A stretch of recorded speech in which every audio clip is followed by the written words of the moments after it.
radiyallahu anhu agamba mbaka Muhammad sallallahu alaihi wasallam yagamba nti ahlul janna thalatha. Mbaka sallallahu alaihi wasallam bwayogera bwatyo omulundi gumu kibeera kyamugaso, kibeera kyamagezi, kibeera kirungi okubeera nti buli muntu yenna eyakkiriza nabbi Muhammad sallallahu alaihi wasallam ateekayo amagezi okuwuliriza ezo categories nabbi sallallahu alaihi wasallam zakoonyeko zayogeddeko mwendi oba siriimu, kulubanga nebwe waba akyogera kiri mutulaka aba kitadde nakitwaliramu amun, nakitwaliramu buli muntu yenna. Naye nabbi agambye sallallahu alaihi wasallam hadithi eno nti ahlul janna thalatha, bano abantu bamiteeko esatu wammanga eb'omujjana. Makulu mubeeranga owulidde omu ku bantu mu nsi muno ng'agwa mugumu kugina emiteeko esatu yengenda okumenya obanyanga nti omuntu wa mujjana, oba gwe kennyini awuliriza bwe weewulira muli nga oli mugumu kwegyo emiteeko esatu. Allah subhanahu wa ta'ala nabbi sallallahu alaihi wasallam yagenda okwogerako wano, alhamdulillah sanyuka jaguza nywerera ku ekyo kyoliko ekyakufuula okubeera mugumu kwegyo emiteeko, ogenderere oba olyawo Allah subhanahu wa ta'ala n'abeeranga akuyingiza ejjana. Ombaka agambye bw'ati nga tukimanyi nti nabbi sallallahu alaihi wasallam yalinga tayogera nga ajja kukwagala kwa mwoyo gwe, okola yalinga ayogera nga bubaka in huwa illa wahyun yuha allamahu shadidul quwa. Buli kyonna kyeyalinga ayogera Muhammad sallallahu alaihi wasallam bwalinga bubaka buve wa Allah subhanahu wa ta'ala, era nga kaba kumutanda n'abanga yayogera ekintu kyonna ekitali bubaka n'akiyigiriza abantu nga Allah subhanahu wa ta'ala si yamulagidde okukibayigiriza, si yakimusindikidde okukibayigiriza. Allah subhanahu wa ta'ala agamba la akhadna minhu bil yamin thumma laqadnahu bil yamin thumma laqata'na minhu al watin. Yani mukutte Allah subhanahu wa ta'ala ngata mukwatisa ddyo. Ekyo tukimanyi ffe wano mu nsi nga tuwangala nti omukono ogwa ddyo gubeera gw'amaanyi nnyo. Ekyo Allah subhanahu wa ta'ala yani mukwase nga mukwatisa olukwata, nga mukwata olukwata olw'amaanyi ennyo ennyo ennyo. Thumma laqata'na minhu al watin, olwandibadde okumukwata yani mutugiddewo mbulaga kulwokubanga ayogeddeyo ekigambo kimu kyokka nga si bubaka obuva ewa Allah subhanahu wa ta'ala. Kyokudde olaba nti omuntu okulimbisa nabbi Muhammad sallallahu alaihi wasallam n'amwogeza kikyatayogera naga ati nabbi yagamba nga teyagamba, nabbi agategesabawa maq'adahu minan nar. Oyo omuntu yetekeretekere ekifo kye kyagenda okubeeramu omuliro. Lwaki? Kulwokubanga ekyo kyoleese bubaka, kyoyogedde bubaka obugenda okusaasaana eri abantu bonna mu nsi. Bwekibeera nga bubaka alhamdulillah, bwekibeera nga si bubaka nabbi sallallahu alaihi wasallam nga siyakyogera onokiteeka mu bantu nti bubaka bakitegeeza nti obeera obabuzizza bonna nga tekyobabulizaako tekiriiko ndagiro kuva wa Allah subhanahu wa ta'ala. Nabbi atugamba bwati asooka dhu sultanin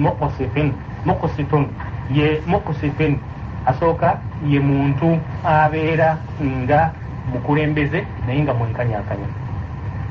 Ahlul jannati thalatha, abantu abagenda okuyingira ejjana bamiteeko gino esatu. Asooka dhu sultanin muqsitun, ye mukulembeze ayina obuyinza nga mwenkanya, makulu nga teyeekubiira mu bukulembeze bwe eri abantu abo batwala. Kiba kitegeeza nti abakulembeze abasinga obungi mu kitundu tukimanyi nti babi, naye kiba tekitegeeza kitegeeza nti mulimu mubo abatali babi, mulimu abalungi, kuba nabbi yagambye nti mulimu ne ab'okuyingira ejjana. N'olwekyo bw'abeera kabaka, bw'abeera mukulembeze wa ku kyalo, bw'abeera amiri wa kitundu, nabbi yagambye sallallahu alaihi wasallam nti bw'abeera nga mwenkanya, bw'abeera nga muntu mulamu, bw'abeera nga teyeekubiira, bw'abeera nga ali amin wa makkati mu bantu batwala, ng'abantu atuukiriza hakki zaabwe, nabbi agamba nti omukulembeze oyo wa mujjana. Awo nno okimanya oyigamu nti obukulembeze buli muzibu nnyo okutuukiriza. Kyokudolaba nti bw'obeera ng'otuukiriza n'obeera mwenkanya n'obeera wa makkati, Allah subhanahu wa ta'ala agenda kukujjana insha Allah tabaraka wa ta'ala. Sakyo kyokka obukulembeze bwe muqsitun nga mwenkanyakanya, wabula mutasaddiqun nga akwata mu maali gy'alinako obuvunaanyizibwa n'asaddakira abantu batwala, n'asaddaka mu kkubo lya Allah subhanahu wa ta'ala. So si kubeera nga ddira emaali ey'obuyisiraamu oba emaali gy'alina naaba nga agyekomya, naaba nga awaako bantu be ba mu nnyumba, naaba nga awaako bantu be ba luganda lwe, kyokka nga abantu balala bonaabona, so nga ate emaali y'obuyisiraamu eri mutasaddiqun, ate okubeera nga asaddakira abantu bakulembera oyo omu nabi agamba sallallahu alaihi wasallam owokubiri warajulun ye musajja ye mukyala ye muntu rahimun ng'alina ekisa kingi nnyo mu mutima gwe ng'alina ekisa kingi nnyo mu mutima gwe nga musaasizi nnyo raqiqu